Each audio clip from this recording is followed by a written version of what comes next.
Trump wins Florida, widening path to re-election. Written by Ivan Penchukov from the Epoch Times on November 3, 2020. President Donald Trump won the state of Florida in the early hours of vote counting on election day, broadening his path to victory as key battleground states were still tallying ballots. As of 8:21 p.m. New York Times on November 3rd, multiple media outlets called victories for Trump in West Virginia, Kentucky, Indiana, Tennessee, Missouri, Alabama, and Oklahoma, all states he is widely expected to win. Democratic presidential nominee Joe Biden had victories called in Illinois, Vermont, Massachusetts, Delaware, New Jersey, and the District of Columbia. The nation was on pace to exceed the 2016 presidential vote total, driven largely by the nearly 102 million ballots cast ahead of Election Day, part of an early voting push prompted by the Chinese Communist Party virus, commonly known as the novel coronavirus. More than 9 million people voted early in Florida. The victories by both candidates cap off an extraordinarily eventful election year, which included the president's exoneration in the Russia probe, the near collapse of the Biden candidacy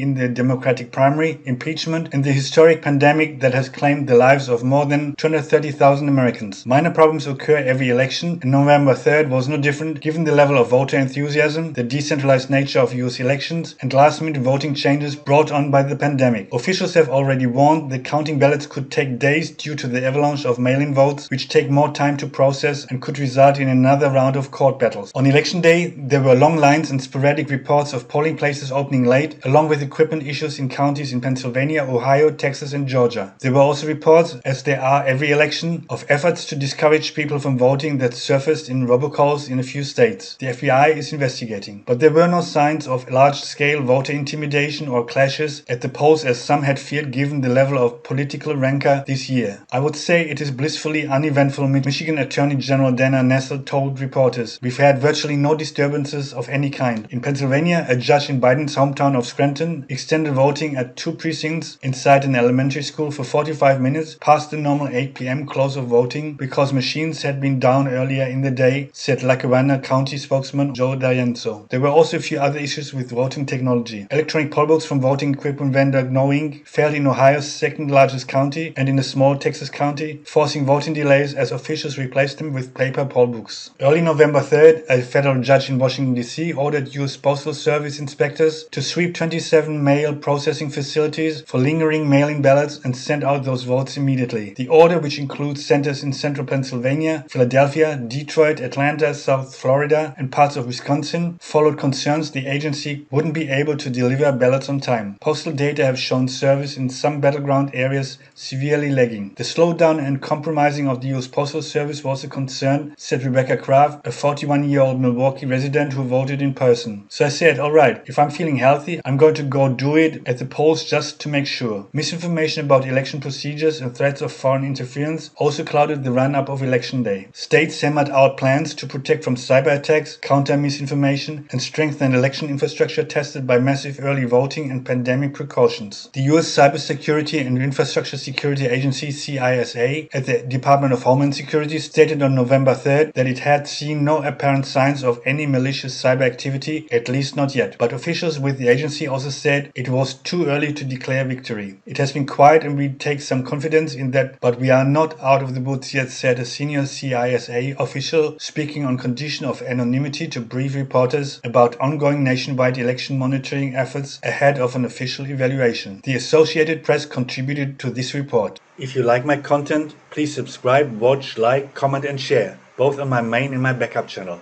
I cannot rely on YouTube to recommend my videos to other people, if you know what I mean. And of course, join our Facebook group. The link is in the description. We have a strict zero tolerance, shoot at first sight policy towards trolls and shills.